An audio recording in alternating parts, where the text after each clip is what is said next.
Nas últimas semanas, as perspectivas para o avanço ao combate da pandemia foram substituídas por uma nova preocupação. É a variante Ômicron, detectada pela primeira vez na África do Sul e que chama a atenção de especialistas pela quantidade e pela variedade de mutações genéticas. A cepa foi considerada pela OMS como variante de preocupação.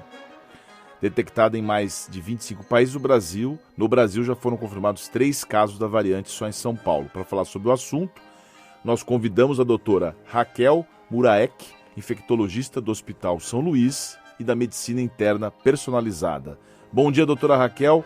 Muito obrigado por nos atender aqui no 8 em Ponto. Bom dia a todos. As grandes farmacêuticas, doutora, que comercializam as principais vacinas contra a Covid-19, anunciaram ontem que estão trabalhando para adaptá-las à variante Ômicron. Contra essa nova cepa, o que se sabe a respeito da eficácia das vacinas aplicadas até hoje? Então, todas as vacinas são analisadas de acordo com a taxa de resposta imune em relação a elas.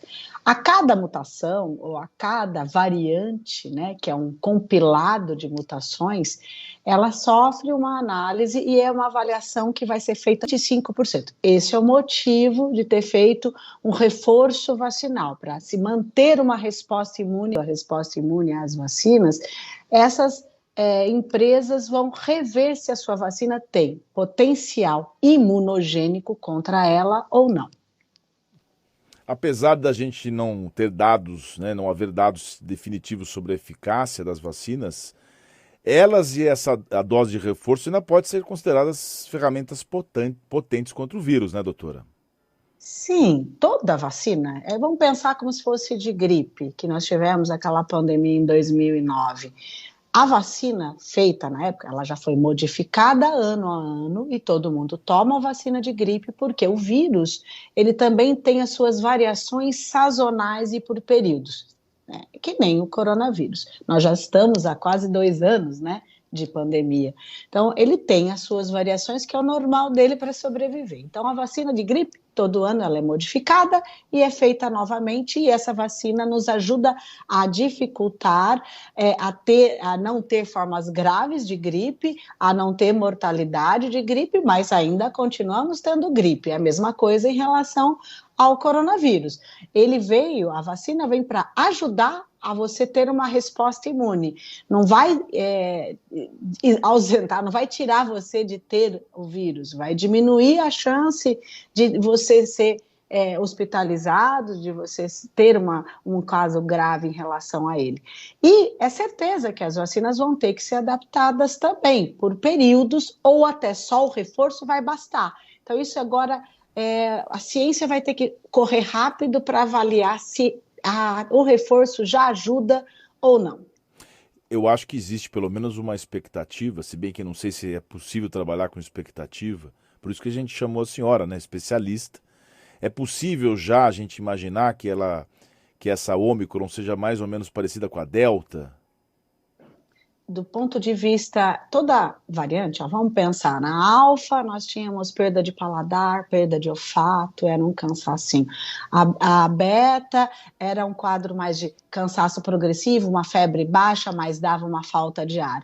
A delta vinha um quadro respiratório, que era um quadro gripal semelhante à gripe. Esta Ômicron já está se avaliando que ela tem um cansaço, um raspado na garganta, esse cansaço progressivo, que é o que está levando as pessoas a ele. O que é comum em todas é ter um pouco de febre. Então, as pessoas têm medo, será que já tem muito caso? Não. Então, elas são semelhantes, variando um pouquinho o seu sinal e sintoma, mas se você tem algum sintoma, tem proveniente de alguma região, procura assistência, vai ser assistido por um médico no seu período, que isso é o ideal. E usar máscara, né, para não contaminar alguém ao seu lado.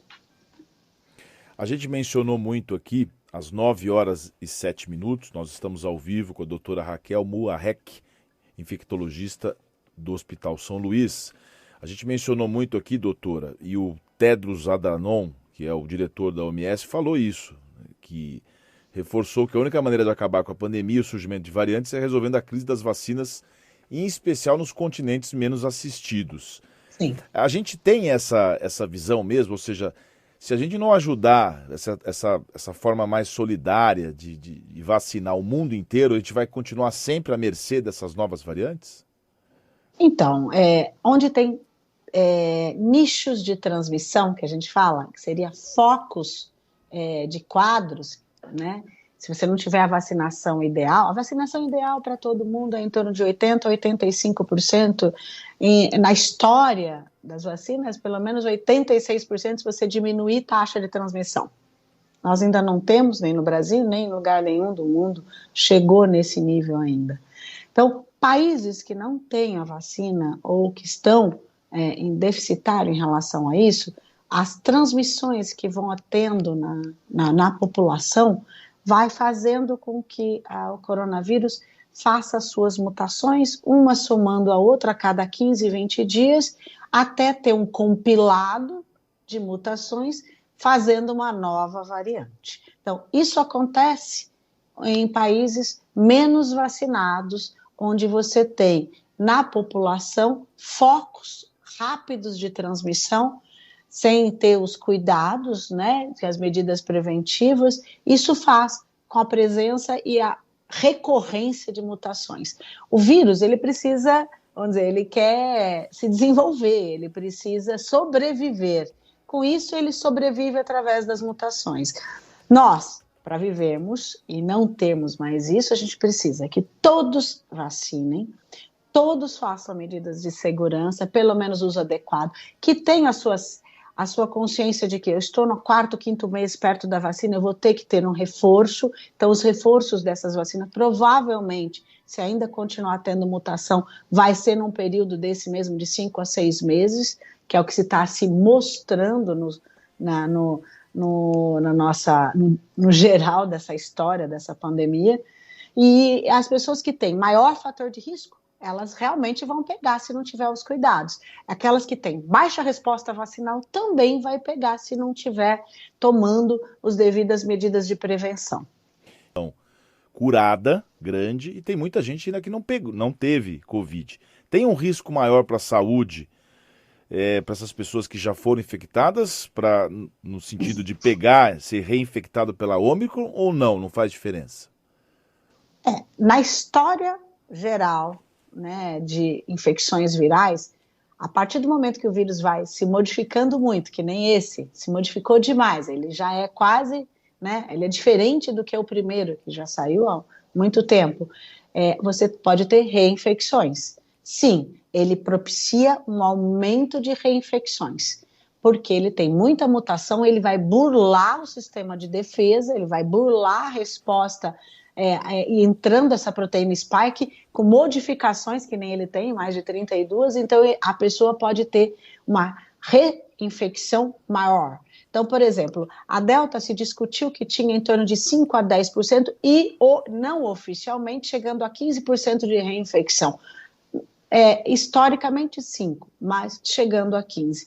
Com a Ômicron, com as variações que tem das suas mutações, a discussão é que cientificamente, ele pode chegar a ter uma nova reinfecção muito maior, chegando a quase 3 vezes o que tem se esperado pelo Delta.